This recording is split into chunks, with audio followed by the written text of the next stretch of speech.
Welcome back to the channel. Don't forget to like, share, and subscribe my channel.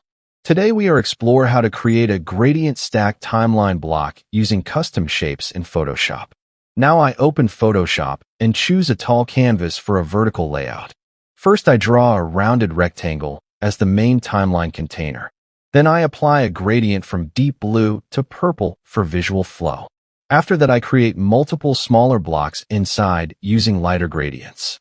Now I duplicate each block slightly and add subtle shadows for stacking depth. Next I apply inner glow to highlight active timeline steps. Then I align everything carefully for smooth progression.